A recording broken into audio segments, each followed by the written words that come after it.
Well, hello, and welcome to this. And this is actually a collaborative effort because both me and Nightmare wanted to talk a little bit about all this stuff. So I guess this is a Nightmare Slayer or a Truthslayer or whatever the hell video. But we're gonna run down all 52 issues of this new DC relaunch. Keep in mind though that this is. Let me ask you about this: the fact that we're getting 52 issues, but apparently we're going to get more than 52 within like 4 months of this relaunch. That's way too many. I don't even think they have 52 going right now. I just think they have 25 going right now, to be honest. I don't Something even, like that. maybe, because, you were reading comics back in the 90s, so maybe you remember this, but I don't remember any company having, I don't remember there being, more than maybe 15 comics that DC and Marvel had, in the main universes. Yeah, that's about right. Maybe I think Marvel had like 20 in the 90s, but it wasn't that many. It wasn't this many. And my question, and it won't get asked, but I wish at Comic-Con someone would ask these fools how many of these books a year from now they really expect to have over 100,000, readers. And they will stutter and stumble because I think there'll be one, and I'll get to that, but be one. I could see 2, but maybe 3. But honestly, if you're gonna redo this, shouldn't it be at least 6? Shouldn't that be your goal, at least? That should be the goal, but, All right. Well, you are much more of a DC person than me, so I will let you lead down this list of stuff, and then I will give my comments on it as a non-DC reader. Really, the only thing we're really missing is probably someone who's about 15, and then we probably have everything kind of covered as far as readership goes. So yeah, that's true. So. All right, so first thing on this list is Justice League #1, written by Jeff Johns, art by Jim Lee, cover by Scott Williams. I'm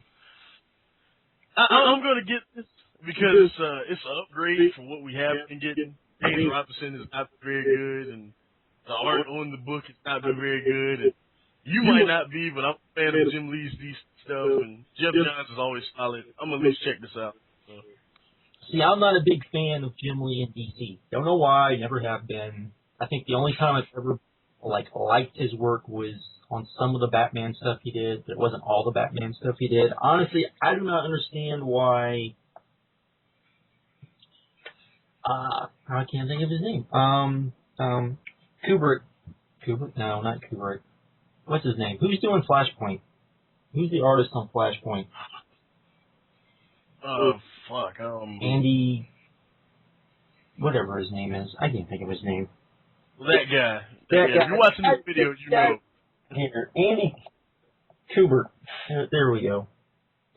To me, he would have been a much better pick for this, but what do I know? The stories will probably be good, but if this is, I have reservations about this, and I don't know. It's just, this does not interest me because Jim Lee stuff, whenever he does DC characters, they just don't do anything for me except for Batman. And the Batman they've shown in this doesn't really intrigue me that much. But maybe I will end up getting it at a later date, but this is not something that I foresee me necessarily getting. So, but who knows? Maybe the Jim Lee of old that we have not seen in 15 years will actually emerge, and he'll actually be on this book for more than 6 issues, which that's another issue I have.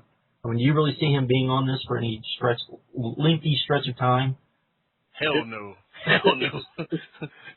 I doubt John's even be on here for that long, so.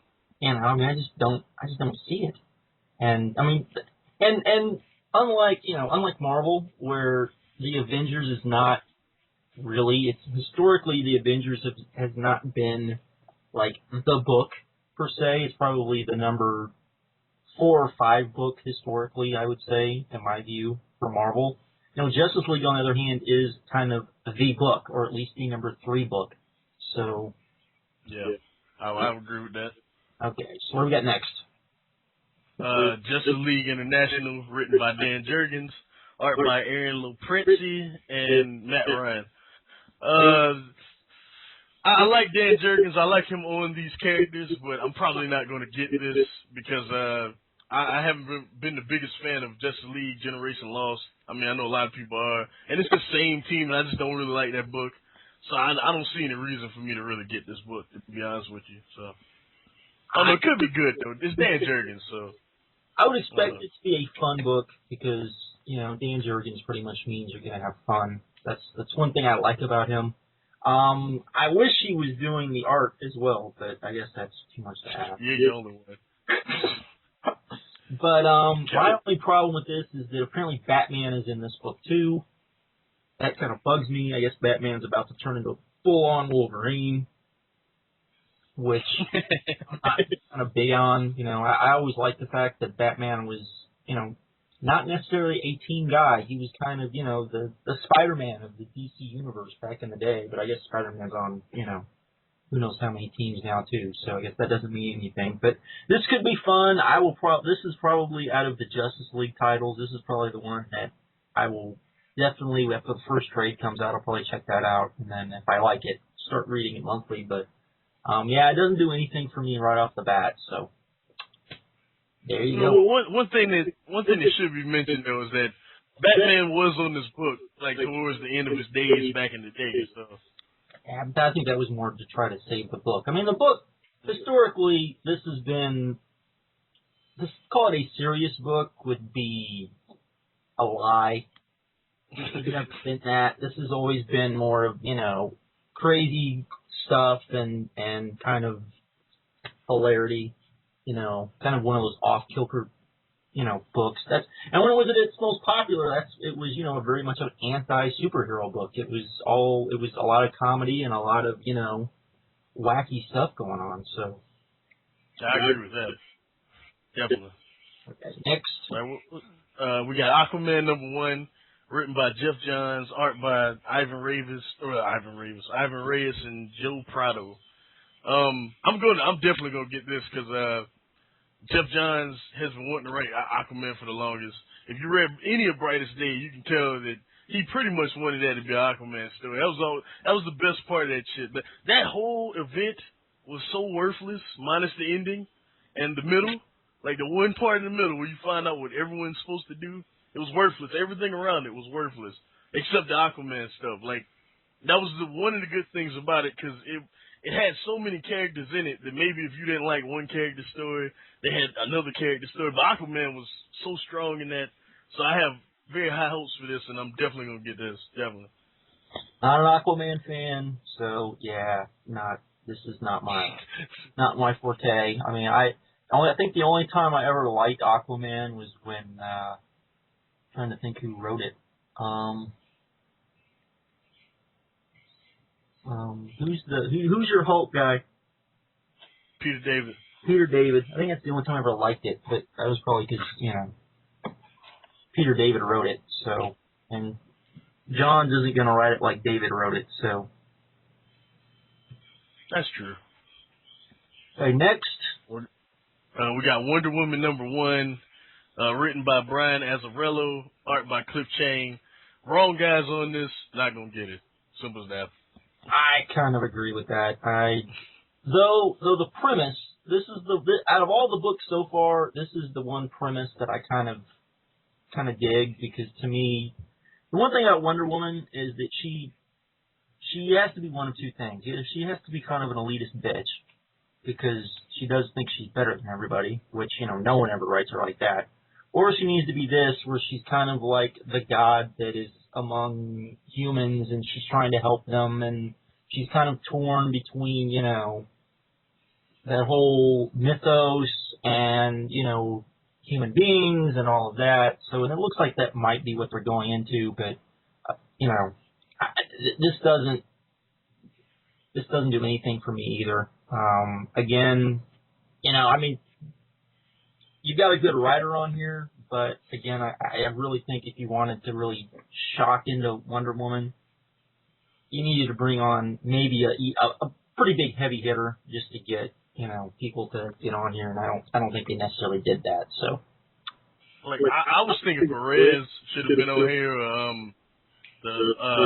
Greg Rucka, bring him back. Because when he was writing Wonder Woman, it was Asian. Well, I would go John Byrne myself. What you said? I would go John Byrne myself. Yeah, John Byrne too. So. I mean, he'd be good. Him or Perez. I would go with Perez too. I think both of them kind of get it. Or Kurt Busiek would be good, but heaven forbid he'd be on any of these books. Gail Simone was good on Wonder Woman too. So I don't know. It's just the wrong guy. That's just my thing. Well, maybe he'll do wonders with it. So. But yeah, it's not a book that I like the premise, but it's not something that jumps out at me. All right, next. We got The Flash #1, written by Francis Manapul and Brian Chilato, art and cover by Francis Manapul. Okay, this is my thing. Okay, the Flash series that just ended with Jeff Johns writing, Manapul doing the art. If you look everywhere, we're getting rave reviews. It's one of the best books DC had. Why not this? You got Jeff Johns doing all this other shit he did not do before. Why not just have him do Flash again and have Manapul do the art? Why does he have to write this book? Not getting it just for that reason. I may check it out as the reviews come out. Not getting it solely for that reason. That's just me. Well, I will say this. Mark Waid's not on this book. I will not be buying it because that would be the only time I've ever cared about Flash. So. Yeah, Mark Waid's Flash is amazing. So yeah. Oh, next, here we go. Captain Atom #1, written by J.T. Kroll, art by Freddie Williams II. I fucking hate J.T. Kroll, to be honest with you.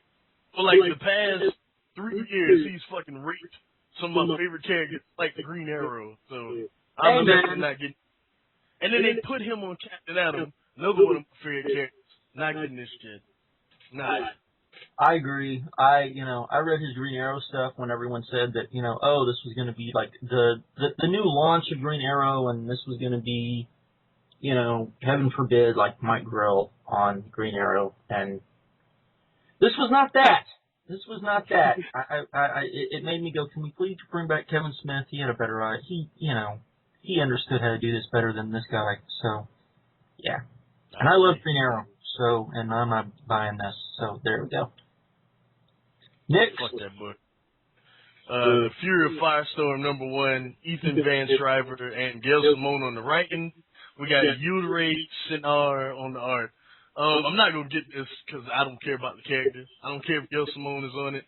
She's co-writing it with, someone else. I care less. I just don't care about Firestorm anymore. Haven't since I was a kid. Not going to get this. I agree. And whenever you get, like, co-writing duties, and it's not, like, the artist and the writer co-writing, yeah, that's usually not a good thing. And also, the fact that I would be fine if it was just, if they took Firestorm back to, his original character, but apparently that's not what we're getting. So, yeah, I really don't care. So there we go. Speaking of Green Arrow #1, written by J.T. Kroll, art by Dan Jurgens and Norm Rapman.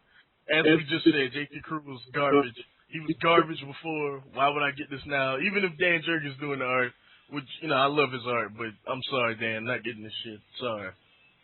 Why can't he write this and draw it? Thank you. The thing is, apparently it's going to have, pretty Brett Booth art on the cover. I mean, that's just like, this sucks. That's a cock tease. That's what that is. Got this terrible, like, don't get me wrong. J.T. Kroll has not always been crap, but now he is crap. Sorry. Fuck this. No. It does go back to, his original roots from the look of this, where he's going to kind of be the outlaw hero of the DC universe, which I'm fine with that. There's elements of this that I like, so You know, maybe again, if I hear good things about the trade, maybe I'll pick it up and you know, hopefully not want to burn it. So there we go. I have to hear this the best Green Arrow book of all time for me to buy, and I doubt that. So yeah. All right, next. All right, we got the Savage Hawkman #1, written by Tony Daniel, art by Philip Tan. Probably not gonna get this. Tony Daniel is like very average, you know, and I like Philip Tan's art, but Tony Daniel is very average. So I'm not gonna spend my $2.99 on an average book. Sorry, not gonna happen. Don't really care. I've never cared about a Hawkman, you know, series. So yeah, I don't see me caring about this. Don't care about the character that much, you know, other than, you know, if they put him in, if they had him in JLA, maybe, but I don't, not his own book. So yeah, I don't care. Oh, and yeah, that's another thing I was gonna say. He's not good by himself, and this is one of those books that's not gonna be around next year. So if you get it and you like it, don't get used to it because you won't have it too much longer. Just put it like that. You want me to go ahead, Josh? Yeah, go ahead.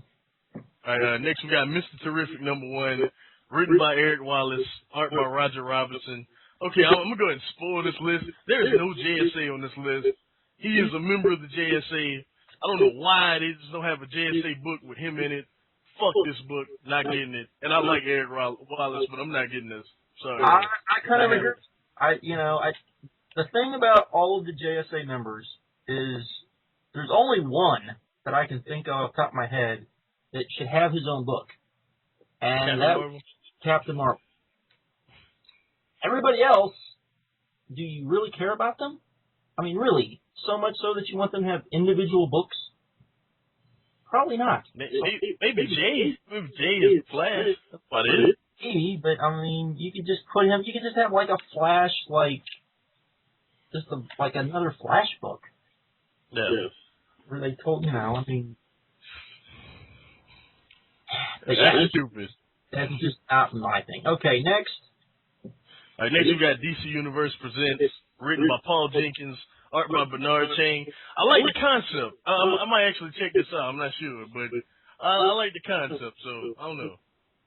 I will definitely. This is one of the ones I will definitely be getting only because I like anthology books. This is an anthology book. Yeah. I like Paul Jenkins. I like him a lot. So this is definitely one of the ones I will be getting. Which one of the few ones. Also, there's apparently going to be a Dead Man story to start things off. Will be the feature story. I'm not too sure what else is going to be in there, but I guess we'll see. But yeah, I will definitely pick that up because, you know, I'm a big fan of anthology books, and I think they work when they're done right. So there we go. All right, let's get this thing over with. Action Comics #1, written by Grant Morrison, art by Rags Morales and Rick Bryant. Not gonna get this. Like, don't get me wrong. Morrison's Superman I don't think it's horrible. All-Star Superman is one of my favorite Superman stories. But the idea behind this book, it should not be a #1. Like, why do this right? If you're gonna do this, why do this right off the bat? And why have Grant Morrison writing this? Makes no sense. Unless I hear this is the best Superman story that's ever been written, not getting this shit. Simple as that. Not. I agree. And for those of you that are not aware of what apparently the theme of this is, apparently it's Superman is the first hero. He has shown up, and apparently the world does not trust Superman. So basically, what they've done is they've taken Superman, and they've made him every variant that Marvel has ever made of Superman in the Marvel Universe. Why? The whole point of Superman is that he's the first superhero, and that everyone likes Superman, that everyone kind of trusts Superman. Even if the government doesn't trust Superman, the public trusts Superman. He's like, you know, I mean, if you go back to even like the original Superman days, he was a defender of, you know, the common man. So I don't really get this. I don't get, you know, and I am also Superman. I will say this. I think is a very good book. My problem with it is like the second half of of the story, and really it's an amalgamation of a lot of Superman stories, which is it supposed to be. It's supposed to be the ultimate Superman story. So he took stuff from all over the place. I just don't see that happening here. I just and then you have the whole Morrison effect, what I call it, which is every time he writes a book, by the time he leaves the book, he's left it in such a state that maybe you go, oh my God, this is awesome. Okay, if you take New X-Men, and I hate New X-Men, but if you take New X-Men by itself, yes, that's a very good story. The problem is the fact that the way that it ended left nothing for anyone afterwards to pick up the pieces, and they're still trying to pick up the pieces. That happened with New X-Men, happened with JLA.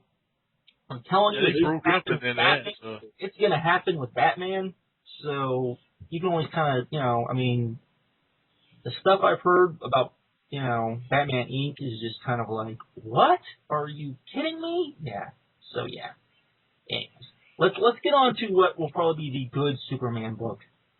Well, hey, well, hold on, I'll get to that in a second.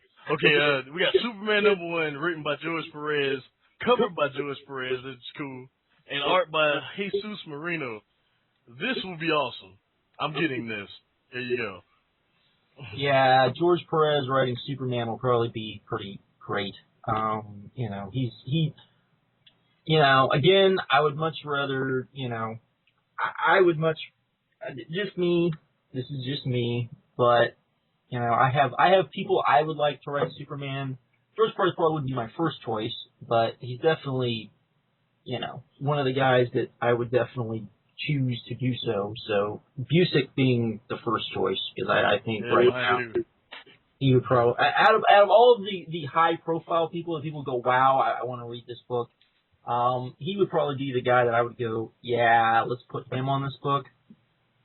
Only because I think he tells great classic superhero stories better than probably just about anybody right now. So, and I really think that's what Superman needs to be. So, and apparently that's what the Superman comic's going to be, is like classic Superman stuff, where action is going to be, I don't know, I don't get it. But anyways, okay, let's go on to the next one. All right, we got Superboy #1, written by Scott Lobdell, art by R.B. Silver and Rob Lean. I hate the way he looks. Don't get me wrong, I do. I like Scott Lobdell as a writer. The Superboy was one of those series that was getting a lot of praise from everyone. So, I don't get why they just didn't keep the same creative team on it. But I don't know, man. I'm gonna wait for reviews on this one because I like I like Lobdell as a writer, so I'm waiting on reviews. I don't know. Well, it seems to me like they took, the origin of the current Superboy, played with a little bit, which I'm fine with, and stuck this on here. I've never been a Superboy fan, so, and I like Scott Lobdell, but I don't like him enough to read Superboy. So again, unless I hear great and wonderful things about this, and even then, I just don't see myself reading this. It doesn't sound like something I'd necessarily enjoy. So there we go. All right, next. All right, Supergirl #1, written by Michael Green and Mike Johnson, and art and cover by Mahmoud Asrar. No.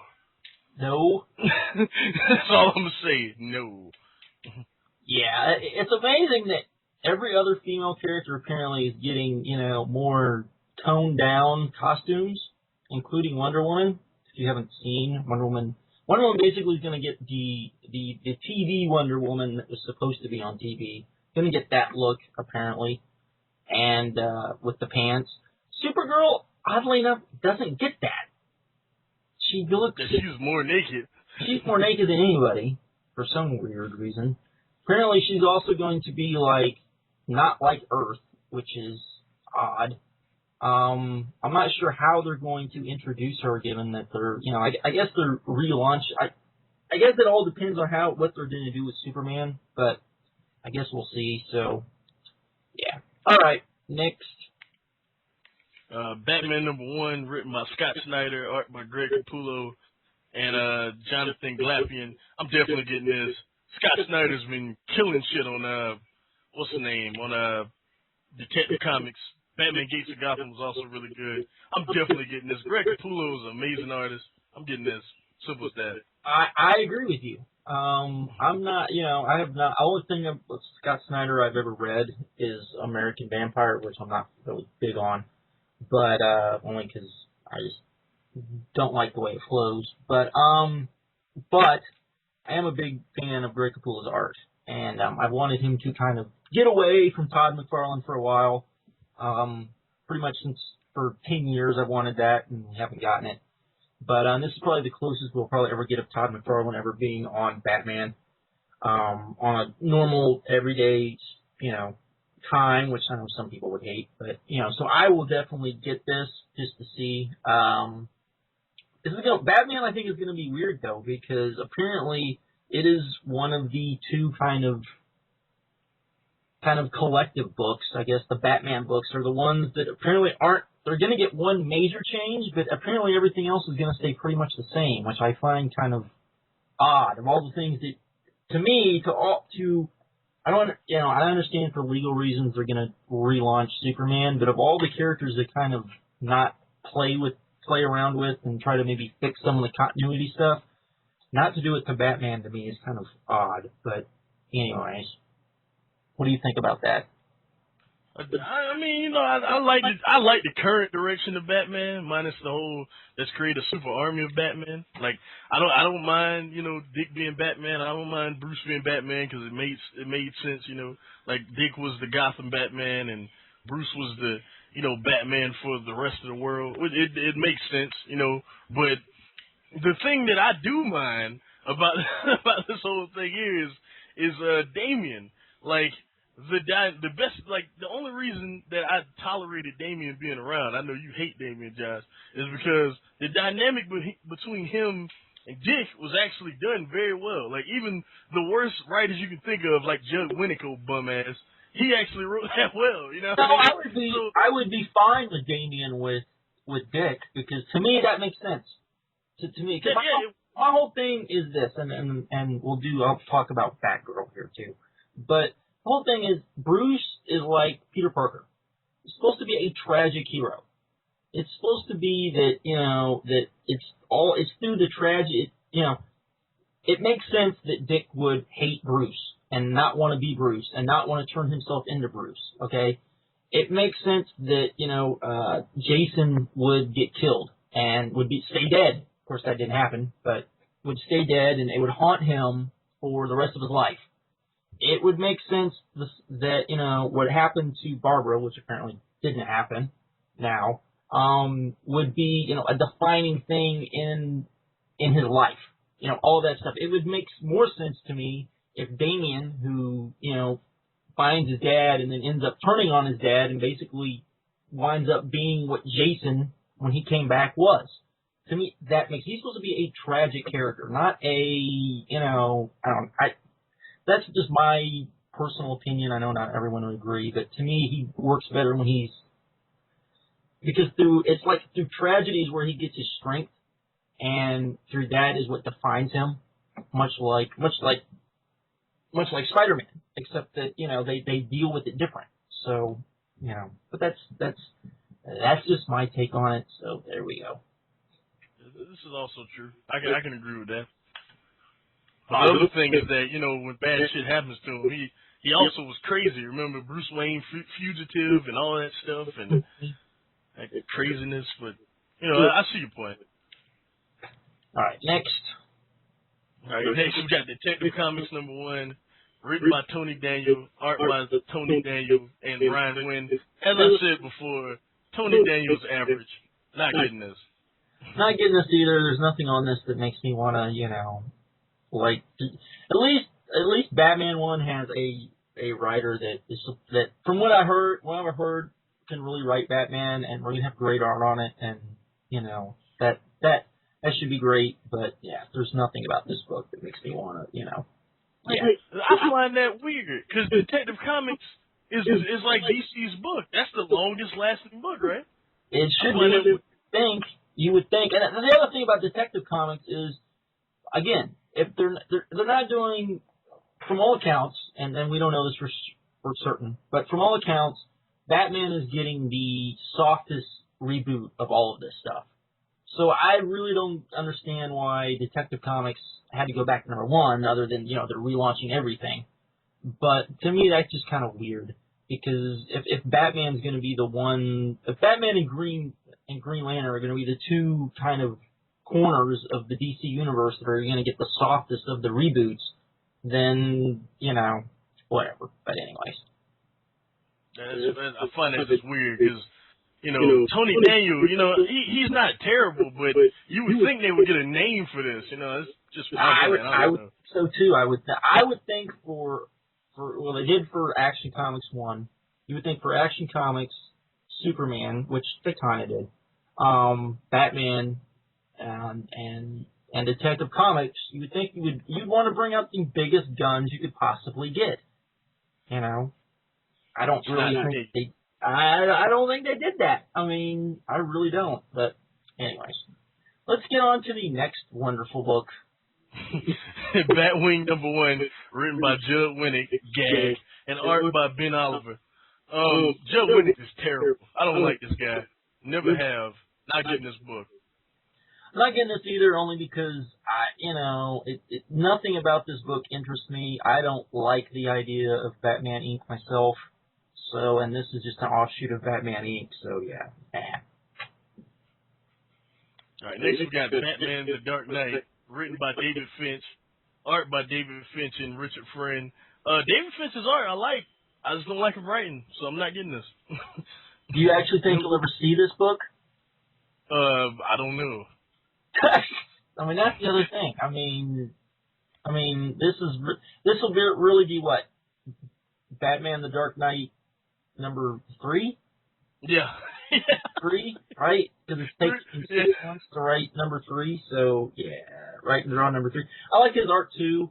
If this can stay monthly, and this is a big problem I have with DC and Marvel, is at no point should a Marvel and DC book ever be late. Now apparently they've tried to put barriers in place to, stop these books from being late. But then if that's the case, don't put David Finch on a book. You know what I mean? I mean, or put it on a miniseries so he can finish the miniseries and then you can just release it. But yeah, I agree with this. Yeah, I will say this: if this stays monthly, I would buy this in a heartbeat. But I don't see that happening. So I don't either. All right. Next, we got Batman and Robin #1, written by Peter Tomasi, art by Patrick Gleason and Mick Gray. I'd be a hypocrite not to get this. Peter Tomasi is one of my favorite dudes in DC. Yeah, he has a lot of dialogue, but his Green Lantern Corps shit was phenomenal back when he wrote it. Patrick Gleason and him make a really good team if you read any of that stuff. And the one art they did get a chance to write for Batman and Robin was probably the second best art of the whole series. I pretty much have to get this, so I'm getting this. I'm skipping this. There's nothing about this that, I'm not a big fan of Damian as Robin, particularly if he's working with Bruce. So that does nothing for me. And, yeah. I mean, I definitely agree with that, but, I like the creative, so I got to get this, All right, let's go on the next big rant. Next, we got Batgirl #1, written by Gail Simone, art by Adrian Saif and Vicente Cifuentes, if I said that right, I hope. Barbara Gordon is Batgirl. I just find it as a step back, man. Like, her wheelchair, her Oracle is just a better look for her anyway. She was more interesting that way. It meant more to Batman mythos and universe than her just, being Batgirl, to be honest with you. And why couldn't they just have it before? Why they just couldn't keep around like another one like Stephanie or Cassandra? Even they're more like than she was as Batgirl. They actually listen to the readers, they would know that. And I don't get it. I don't get it at all. I want to get it because of Gail Simone, but I probably won't, to be honest with you. I will not be getting this book, and only because I really don't care about it. One of the reasons is because if when they put out the little press release about this whole thing, it was supposed to be that they were going to try to make the characters even more diverse than they already are. So what do? You take arguably the second most important crippled character in comicdom, and magically makes there is no arguably. She what? is. I mean, There's no argument. than Professor X, who is. I mean, that's who it is, and now you're going to make her be able to walk. I mean, and it just makes no sense to me whatsoever. The fact that she was in a wheelchair, the fact that she was Oracle, all of that added so much more to the Batman mythos that it's pretty astounding. And a lot of people have talked about this, and this is the only character that I would say this is important. That this is an issue. Is as far as like older stories not meaning anything. Basically, you've now said that the Killing Joke means nothing, and that's like one of the best Batman stories ever. One of the reasons why it's one of the best Batman stories ever is because it was in continuity. It wasn't a standalone, story. It was a story that was in continuity and had meaning. Changed everything. Much like a death in the family. One of the things that made death in the family kind of important was the fact that Jason stayed dead forever, and almost forever, and the fact that Joker wasn't seen for 15 years afterwards. Huh? No, it was like the middle of the 90s or something like that? Yeah, I mean, he was gone for like a long time after that story. I mean, that story was important. And that's what makes stories important. And now you're basically gonna, this is the only story that I would say that I have a gripe with as far as that would be, you just made Death in the Family kind of irrelevant, and that does kind of bug me. Killing Joke? You said Death in the Family meant Killing Joke? I mean, Killing Joke, yeah. Kind of irrelevant, so, yeah. But Death in the Family is still apparently going to be, part of canon, so who knows. All right, let's go to the next book. All right, next we got Batwoman #1, written by J.H. Williams and Hayden Blackman. Art by J.H. Williams. I'm getting this because this was supposed to come out for the longest. And J.H. Williams on Batwoman, just doing the art, was incredible when he was. If you remember that, as far back as he was back on Detective Comics. And this is probably the one book of all of them I'm legitimately excited for because it's supposed to come out like a while ago. So I'm definitely getting this. Yeah, I never cared about Batwoman, so yeah, I will be skipping this as well. So, yeah. You should check it out, though. But anyway, next. But if I hear good things, like any book, if I hear good things about it, I'll eventually check it out and see if I like it. But off the bat, not so much. Yeah, I got you. All right. Next we got one that I'm really on the fence about. Nightwing #1, written by Kyle Higgins, art by Ed Barrows and J.P. Mayer. I love Ed Barrows' art. Kyle Higgins is a good writer. Dick Grayson as Nightwing to me is just kind of a step back for him. Like, why would any sane person do this? Like, I don't get it. I don't know. That's I don't know. That's a big I don't know. Well, I will not be getting this only because to me, Nightwing has always been, and I know people will be upset about this, but was always better when he was with the Titans, as kind of the leader of the Titans, where him as himself, to me, it just comes off as more of a Batman wannabe. And instead of, someone who was trying to kind of wedge their own way, because it's like, oh, look, it's Dick in a Batman-esque story. So yeah, this does nothing for me. So there we go. Next. I kind of agree with that. Next we got Catwoman #1, written by Judd Winnick, art by Gilliam March. They got the wrong dude writing this, as I said before. This should be Paul fucking Dini. Because if you read Gotham City Sirens, that series was amazing. When Gilliam March was doing the art, and Paul Dini was writing. Catwoman was a big part of that series. That series got crazy, great reviews. Paul Dini should be writing this shit. Yeah, I'm not getting this. I'm not getting this either, only because this sounds like, to me, I like it when Catwoman is more of an anti-hero than a hero. and it sounds like she's going to be more on the hero side. So I'm not kind of into that. I always like. I've never been a big fan of Catwoman having her own series, anyways. I always think that if you want to make her more important, just put her in Batman stories and make her important in Batman stories. You don't need to give her her own, because that's what people really want. And so, yeah. Nope. Sorry. Next. Paul Dini, as I said. But anyway, Birds of Prey #1, written by Dwayne Szerzinski and cover and art by Jesus Sizes or something. I know the guy, just can never say his name. Gail Simone ain't writing this. I ain't buying it. I would agree with that. This is not, and well, we're not quite to the end. I'll go on a little rant when we get to the end of the Batman books. We got one more left. But yeah, this does nothing for me. I haven't really cared about Birds of Prey for probably 10 years. So yeah.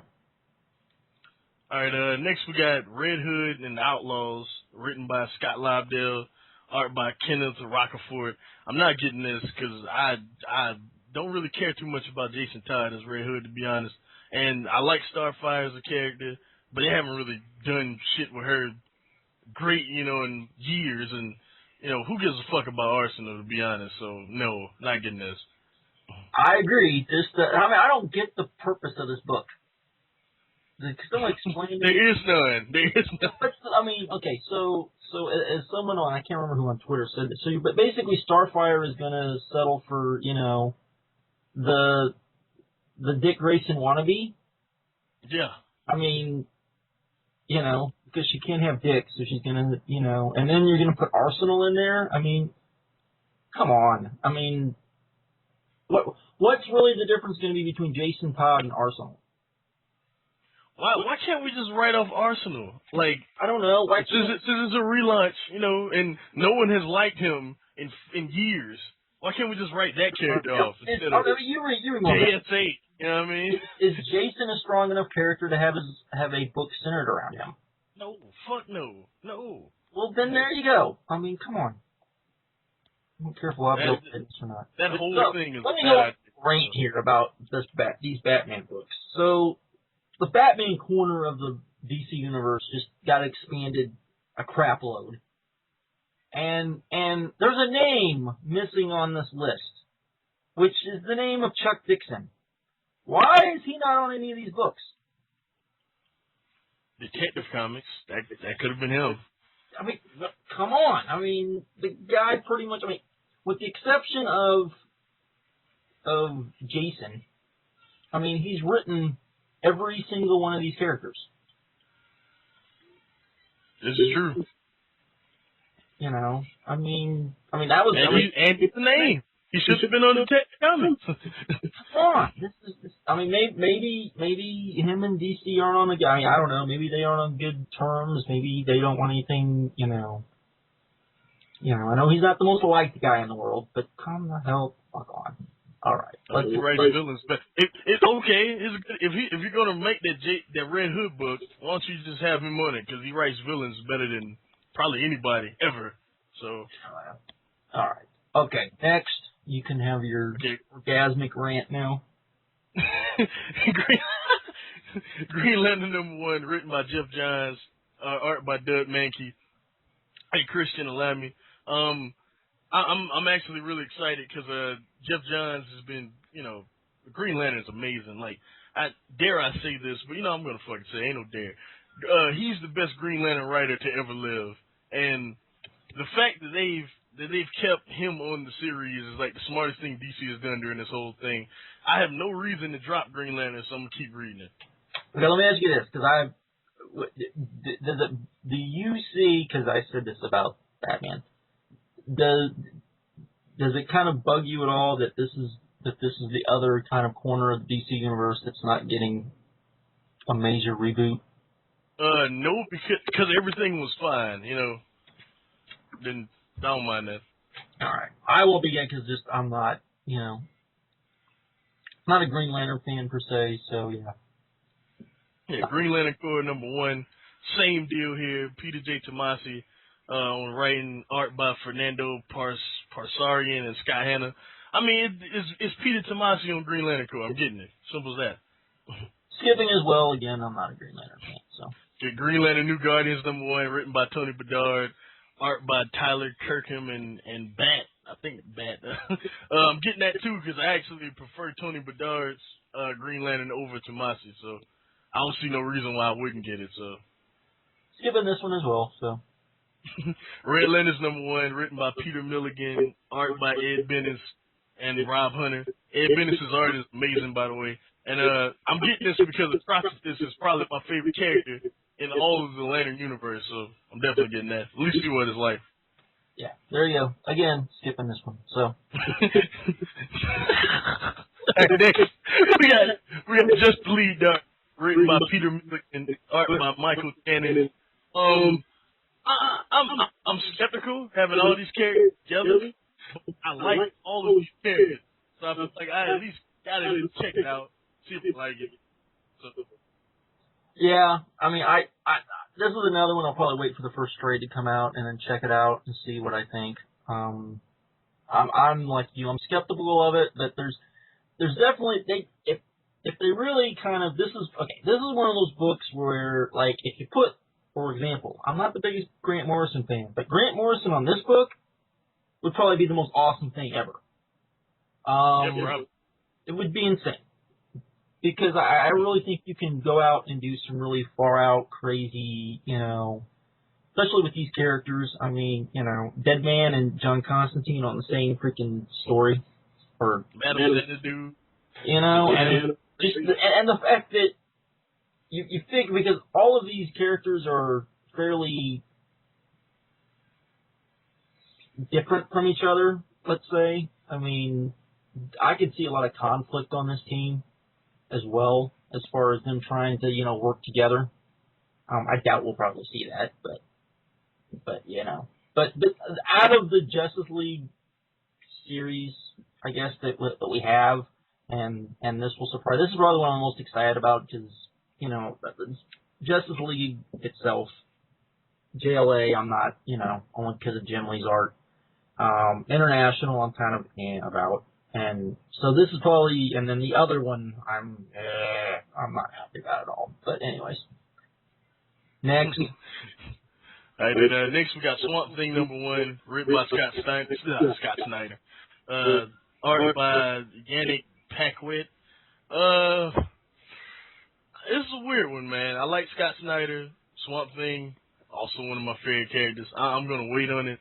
I just don't think Swamp Thing should have his own series, even after what happened in Brightest Day.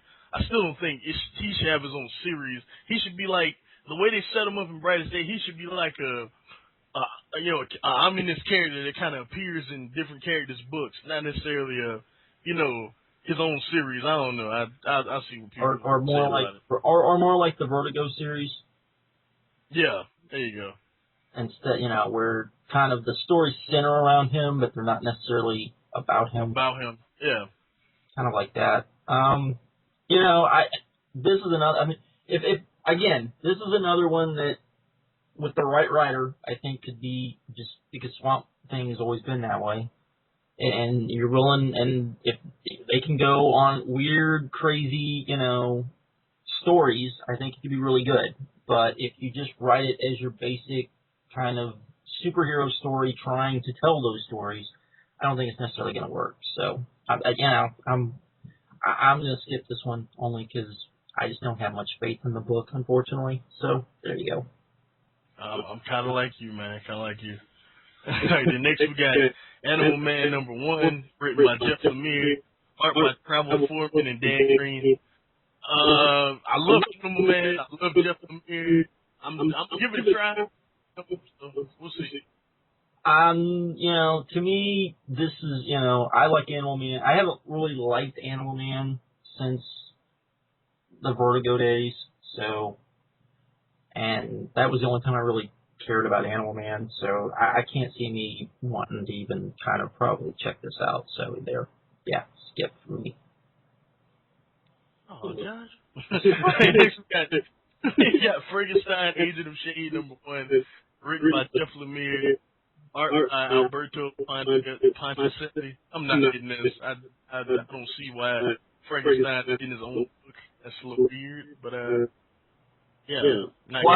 Here's Michael. Why is Frankenstein getting his own book, but Unknown Soldier isn't on any of this stuff? I don't see it anywhere, so I just don't get it. I don't get it. I'm not getting this. This looks stupid to me. So. And I like Jeff Lemire. I ain't getting this shit. That's just being honest.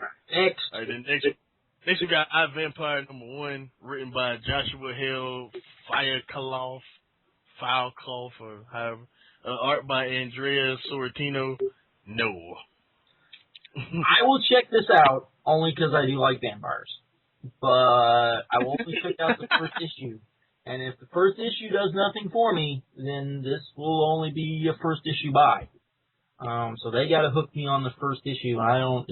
And in today's comic world, it's more of let's just that they expect readers to read the first story arc and get hooked instead of the first issue, and it can't be like that. I can see this being good. My only problem is if they if it turns into if they try to do it like Marvel does with their vampires, no. Marvel's pretty much ruined their vampires over the last 5 years. So yeah, but I will check it out only for that. So there we go. Yeah. Resurrection Man #1, written by DNA, Dan Abnett, Andy Lannon, art by Fernando Dagnino. As much as I want to get this, because I love the team that's writing it, I don't know. I don't see myself getting this. I don't care about Resurrection Man. I don't. So I don't know. So yeah, that's a skip for me. Yeah, I hate to do it because I love them, but no. Next we got Demon Knights #1, written by Paul Cornell, art by Diogenes Neves and Eau Claire Albert. At first I was like, there's no way I'm getting this, but I really like Paul Cornell, and if I hear good stuff about it, I'll at least check it out, because I like Madame Xanadu. Jason Blood I've not liked, probably not counting the Batman animated series, so I don't know. It depends. So my thing with this is I don't understand why they did this and not just do a new Warlord comic. That would have been greatness. I mean that's what I don't get that. I mean, I would think Warlord would fit better into what apparently they're trying to do here. But yeah, I'm skipping this. There's not my thing. All right, next we got Stormwatch #1. What you gonna say, Jeff? No, keep going. Just go ahead. All right. Next we got Stormwatch #1, written by Paul Cornell, art and cover by Miguel Sepulveda. I'm at least gonna check this out because Stormwatch, of Authority fame, and we got Martian Manhunter on this, so that's weird in itself. That's enough for me to be intrigued enough, so I'll check it out. I might check this out. I haven't decided. I'm a huge Authority fan, and so this is kind of weird for me because I can remember back in the day when Authority was like one of the top 5 comics being sold, and DC purposely tanked the comic because to protect Superman and Batman from Midnighter and Apollo that's in this story. So which I figure Midnighter and Apollo are probably going to be completely redone, I would think. I cannot see them being the same Midnight and Apollo from Authority. I just can't see that. Jack Hawksmoor being in here, I kind of understand that. Though I just, I kind of like the idea of this book, though it seems a very much not a DC type book to me.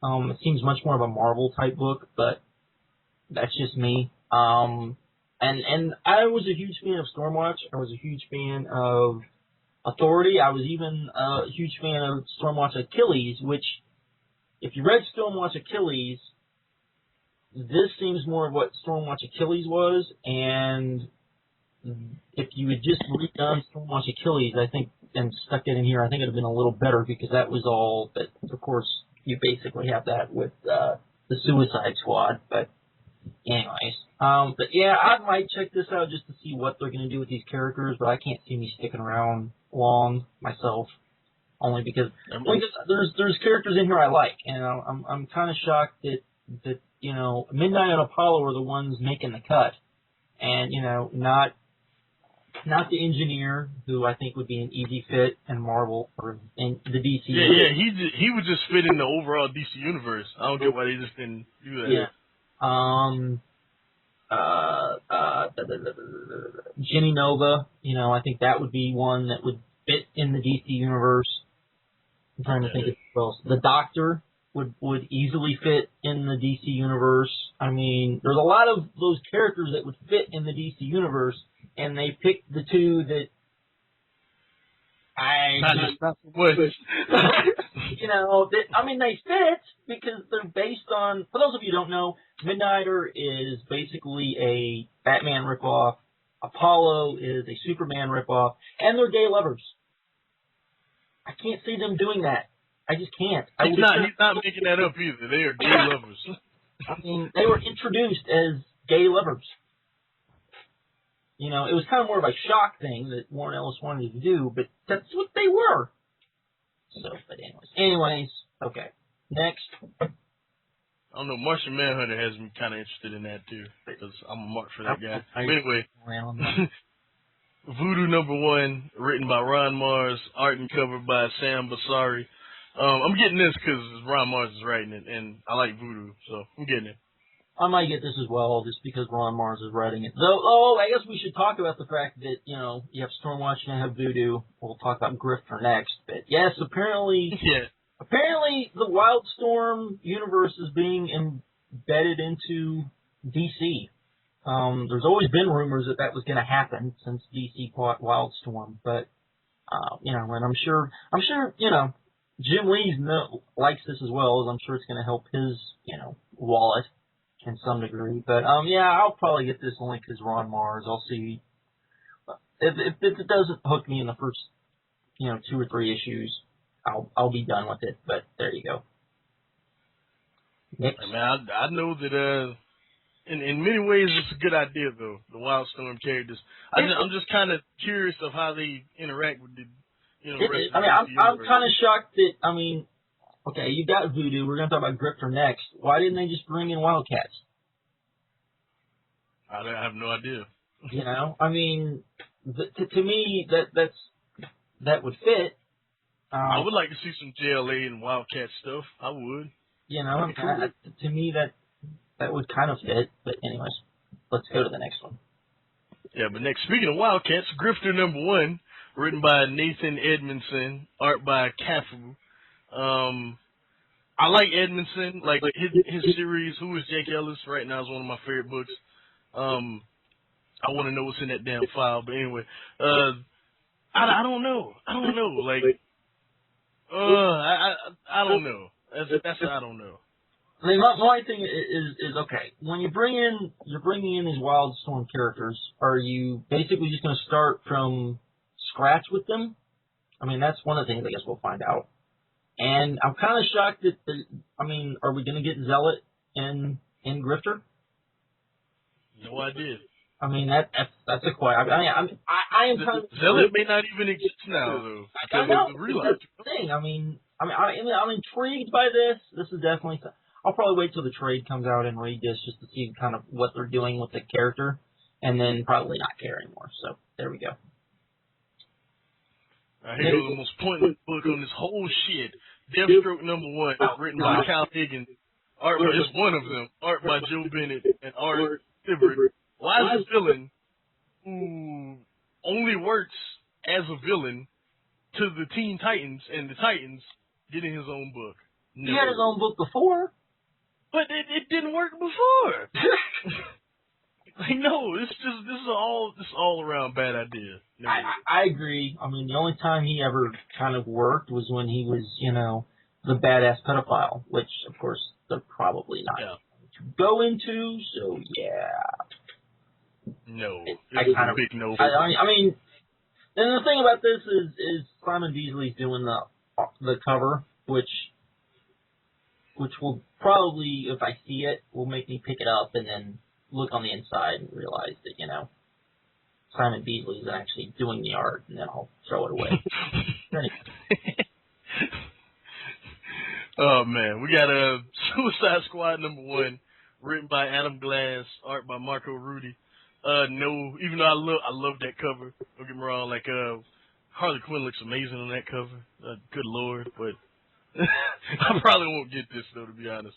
I props to Ryan Benjamin for that cover, because I man, agree. This is I don't understand why you need Suicide Squad if you have Stormwatch. I just don't. I mean, you need two teams like this?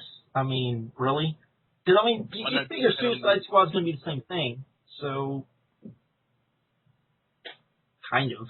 I mean, or eventually will probably wind up being the same thing where they start taking on, you know, the heroes in some way. So, I don't know.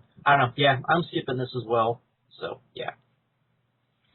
Another pointless book, O.M.A.C #1, written by Dan Didio and Keith Giffen, my bad. Art by Keith Giffen and Scott Coblis. Keith Giffen's art is actually really good, but I'm not getting this. Fuck this. Me either. You know you're not going to get, you know, the O.M.A.C that people actually want. We're going to get, you know, the new and improved, not really, O.M.A.C, and no one wants to see that, so yeah. Next. We got Black Hawks #1, written by Mike Costa, art and covered by Ken Lashley. I like Black Hawks, I just think the wrong person is writing it. So I'll check it out, but you know, if they don't catch me, I'm not going to keep it. I would agree with that. This is another one I'll wait for trades if I hear something good about it. But I don't have much faith in this. I think they definitely put the wrong person on this. This is another book that I think, you know, you could put Chuck Dixon on or I'm trying to think of someone else you could have put on here. I think Mark Waid would have been good on this book. Mark Waid would have been good on this book. That's what I was thinking about when I saw the name. Or you know, you could put the creative stuff from I can't think of what's his name? From Jimmy, what's his name? From Jimmy Palmiotti? Yeah. He'd have been good on that book. I mean, yeah. But anyways, next. I'm a mark for that guy anyway. But next we got Men of War #1, written by Ivan Brandon, art by Tom Derenick. I like Ivan Brandon, but I don't see myself really it just doesn't, you know, I'm not really all that interested, to be honest, so I probably won't get it. I mean, for those people who don't know, this is basically the new Sergeant Rock book, which I like that character, but I'm not sure why they resurrected, you know, Sergeant Rock. I think Unknown Soldier would have been a better pick for this, but anyways. Next. And Derenick art is terrible, but moving on. All-Star Western #1, written by Justin Gray and Jimmy Palmiotti, art by Moritat. I'm getting this because I'm a mark for Jimmy Palmiotti, and Jonah Hex is going to be in here. One of my favorite characters. I don't see why I wouldn't get this. This is the Jonah Hex book now, so yeah. So I mean, yeah. This will be what it is. I mean, I'm not. I'll check this out only because, you know, Jonah Hex, for whatever reason, Jonah Hex was not a book that I could get into. I have no idea why, because I should have loved that book. So, but anyways. Next. That would be incredible. But next we got Teen Titans #1, written by Scott Lobdell of all people, and art by Brett Booth and Noah Ratman. Yeah, I'm getting this. Like, just because of the creative team, I'm getting this. And Tim Drake is the leader of the team, and I'm also a mark for him, so I'm definitely going to at least get this. I agree. I'm going to get the first issue of this and see what I think, only because I'm a big Brett Booth fan. I like Scott Lobdell a lot, so yeah, no. That's a weird choice for Teen Titans, though, but it is. Brett Booth doing, you know, teenagers art is going to be odd, to say the least. That might raise little eyebrows, maybe, when people start seeing the art, but we'll see. I don't know, but yeah, I'm getting that. All right, next, we almost getting to the end. We got Static Shock #1, written by Scott McDaniel and John Rossum, art by Scott McDaniel and Jonathan Glapion. Probably not, to be honest. And I like Scott McDaniel, but I'm probably not getting this. I agree. I have, Static Shock. If they want Static Shock to be part of this new launch, why not put him in Teen Titans? That would solve everything right there. Why does you had a series? Okay, hold on. Okay, you're giving Static Shock his own series, but you had a series in Red Robin that actually worked with Tim Drake. Like, it was actually really good, and it really worked. It kind of had to happen. You know what I mean? Like, especially when Bruce was dead, and he was going around, looking for Bruce and things like that, trying to prove to people that Bruce was still alive and stuff. Like, he needed his own book. Why get rid of that book to give a character that doesn't need his own book, his own title, that no one's going to buy? Just saying. Don't get it. All right, but anyway, Hawk and Dove #1, written by Sterling Gates and art by Rob Liefeld. Rob Liefield's a weird choice for this too, but I probably won't get this because I just don't really like Hawk and Dove that much. So I know I am actually one of those few people that actually don't mind Rob Liefeld's art. I actually like a lot of his layouts myself. I know I'm weird. Don't get upset with me. I'm odd. But yeah, this is another one of those. You have to ask yourself, how long is he actually going to be on this book? I mean, really. I can't say. Maybe he'll prove everybody wrong. Maybe he'll say, hey, I'm not the bad guy everyone thinks I am. But 6 issues before we're going to have to kick him off? I mean, and this is you would think with his name they would have stuck him on a more high-profile book. You would have thought. Hawk and Dove. Hawk and Dove. You might know this. When did they turn Hawk and Dove into a freaking Cloak and Dagger ripoff? With the female Dove? Yes. I don't know. I don't care about these characters, so I can't remember. I'm asking because that's the first thing I thought of when I don't care about these characters either. And I saw that, I was like, huh? They look like freaking Cloak and Dagger. Cloak and Dagger. What the fuck? Okay. Next. All right, we got Blue Beetle #1, written by Tony Bedard, art by I.G. Guara and Rai Jose. I'm not getting this solely because it's Jamie. I mean, I know they're rebooting it, they're relaunching everything. And I just never really liked Jamie. I know a lot of people do, but I don't. So I'm not getting this. Here's an idea. Why wouldn't you do a Blue Beetle Booster Gold just series?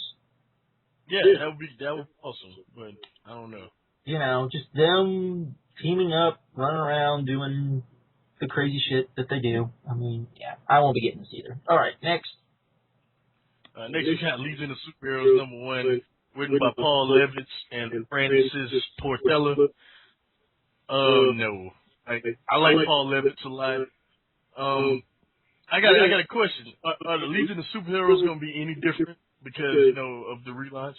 Like who's going to be in this group? Who's not? I'll wait. You figure who's that? Starboy? Is that the Superman? Yeah, Starboy, Lightning Lad, Bouncing Boy, and all the characters I don't care about. Yeah, I was just trying to think of the Superboy of that, or the Superman of that. But yeah, I mean, the thing is I agree. You have Legion of Superheroes, and then of course the last book is Legion Lost, and what? If the whole point is for continuity, smoothness, and I understand the Legion of Superheroes is, so far in the future that continuity really doesn't matter. But still, this seems very odd to me to bring back these, because also the only time this book's ever worked is when it's written kind of quirky and very kiddie, to be honest. And this will not be. Yeah, we already know that. And the last book, Legion Lost, written by Fabian Nicieza and art and cover by Pete Woods. I love this creative team. I wanted to see them work together on Red Robin I will never get that now. And just out of my spite, I'm not getting this. So no. Well, I have like no interest in this because it's okay. So let me get this right. You've got a group of the Legion of Superheroes who comes back in time and is now somehow stuck in present day. My question is, why can't the Legion of Superheroes just come back and get them? That is true. Since you're having both books at the same time. I mean, you're having both books at the same time. It's not like these are the Legion of Super. It would make more sense to me if you said, okay, the Legion of Superheroes somehow got traveled back in time, and they're so far back in time that a lot of what they think of history is a lot of myth and not what really happened, and they're trying to get back to the future. So they don't change time. So that to me would make more sense, but oh well. But that's the book. Wow. Should we talk about the books that are not on here? You want to do that first? Why do we not have a Justice Society book on here? Nowhere. No, not even talks of a Justice Society. Nothing. Yes, I mean, maybe that will be part of, like, the second tier of books that we're going to get, but, I mean, really? Before we had 2 JSA books. Now we have 0. You have 0. You have 0. I mean, that is awful. I don't get it. Particularly since, okay, you're relaunching everything, which means that you can actually make the JSA... I mean, you can just make them whenever you want. You could. Yeah, you can just redo the origin. You could redo the origin. You could just say, okay, we're gonna do Wonder Woman's mom. We're gonna do Captain Marvel. We're gonna do Jay Garrett. We're gonna do. You don't even have to do the original Flash if you don't want to do the original Flash. But you could make this team something. I mean, particularly, the whole idea is you're relaunching everything. These could have been like the heroes that no one knew about. That were going around trying to save the world before anyone really knew, and because they didn't think the world would accept them, they stayed hidden. And now That's actually a really good idea. I mean, come on. Every time. Go ahead. No, go ahead. As I said before, that book, is one of the main things that, DC has built around, to be honest. Like, when it first came out, it was a big book. Like, when they relaunched it. Back in early New Millennium. No, it was 90s. When they relaunched? Yeah, they relaunched in the 90s, and then they relaunched it again when Johns came on.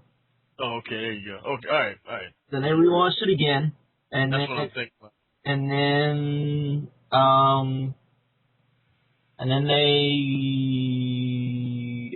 the series that they're doing now is the relaunch, yeah.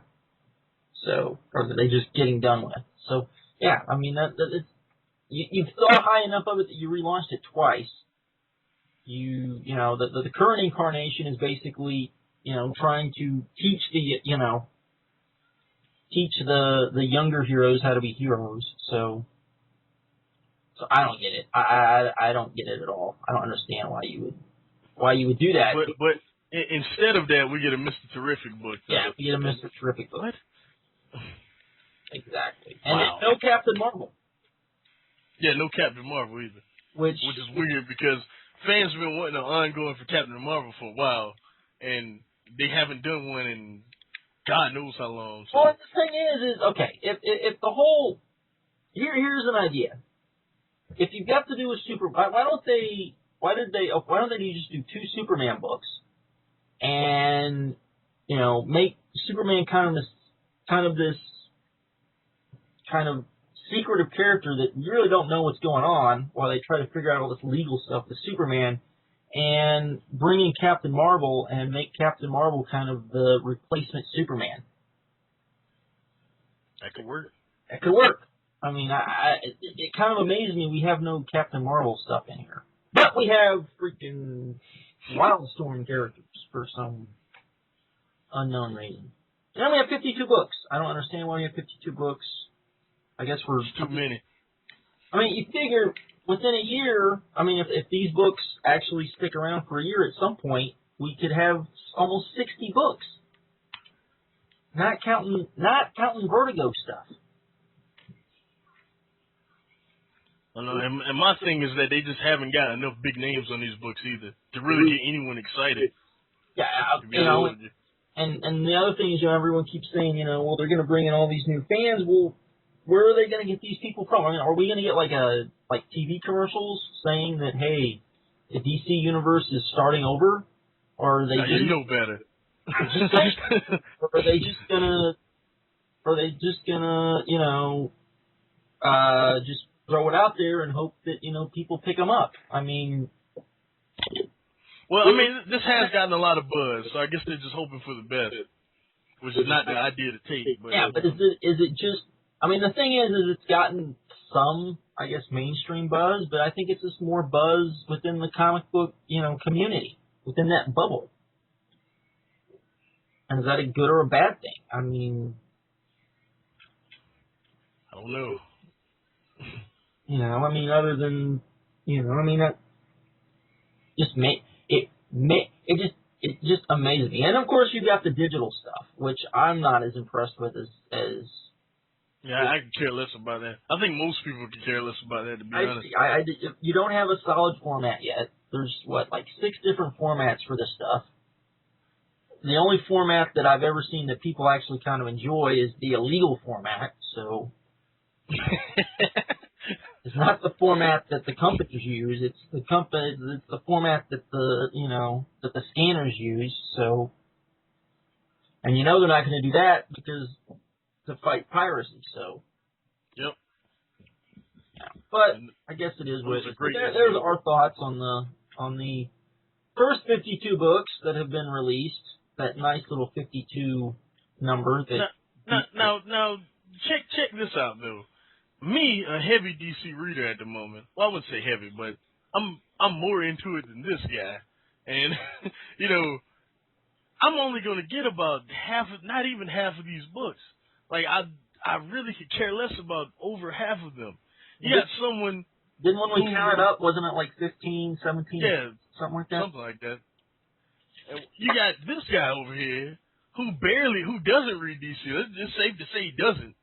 And there are only, what, 3 books on here? I think 4, maybe, that I'll end up getting the number ones. And I probably will only end up reading 2 or 3. Like, to start off with. My thing is, what's the point in doing that?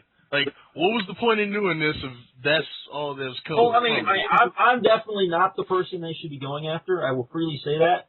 But at the same time, you know, like I said, we don't have like a 15-year-old because that would be probably the person to really ask. But I can't see a 15-year-old wanting to read any of this stuff, particularly if you're going to change Superman the way they're even talking about. Because if you're going to say that the Superman that everyone has kind of grown up with, if you're going to say that Superman isn't really the Superman, and you're gonna tweak it to where people read the books and go, well, wait a minute, this isn't the Superman that I read in the comic.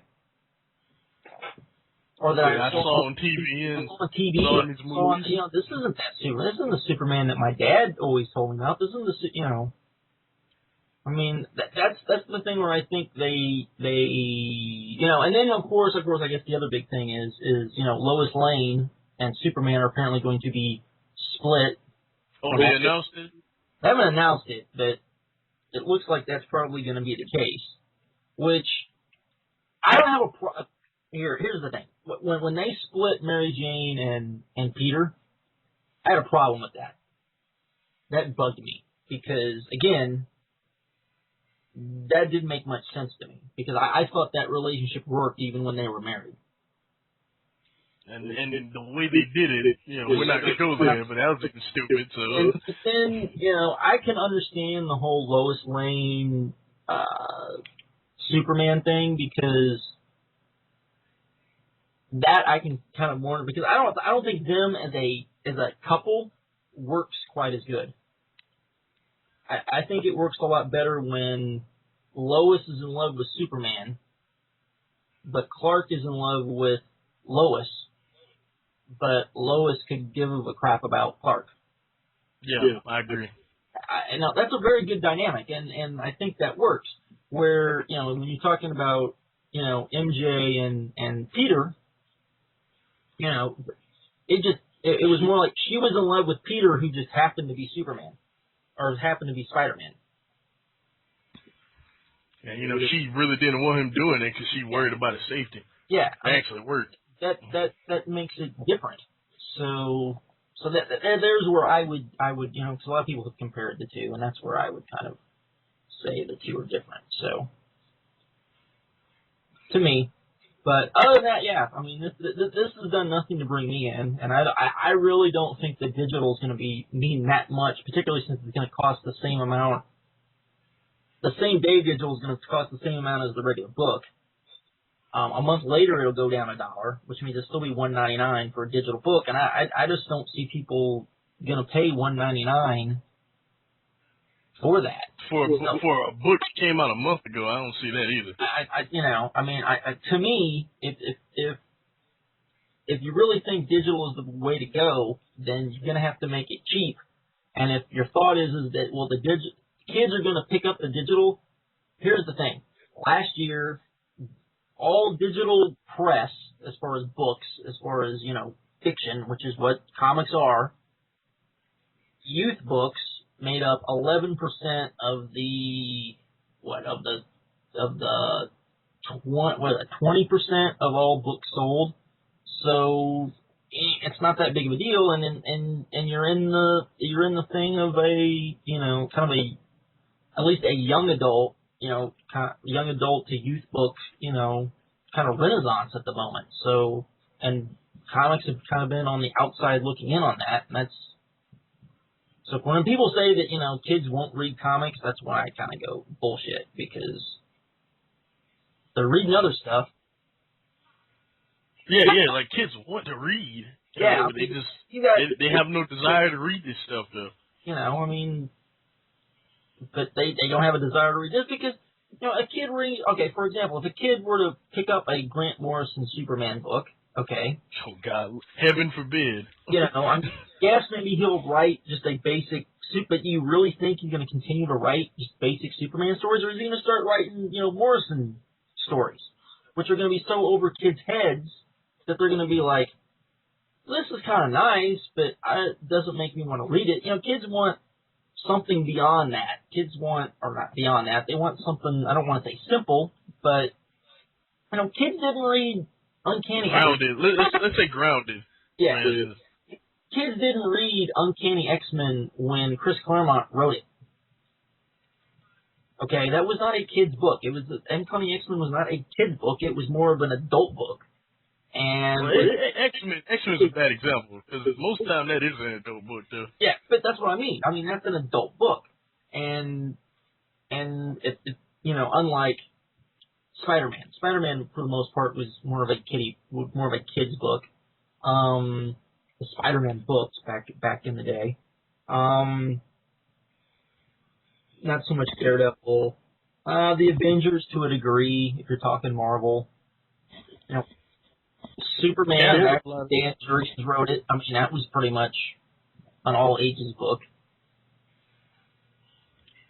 Even when he goes back and writes Superman stories, they're still kind of, he writes kind of like all-ages, corny, and I know people go, it's a corny Superman. Well, so what? It's a corny Superman. It works. His Booster Gold's kind of like that, too. Kind of the same thing. Yeah, it is, it is what it is. But we've rambled for... Good Lord. Knows how long. So, anyways, that's kind of our thoughts on all of this craziness. So, yeah. Leave a comment. Let us know what you guys think. And for those of you that actually video response, let us know. I'll put Nightmare's link to his channel so you guys can check out his stuff, because I'm sure he would like that. So, anyways, with that, I'm out. Later.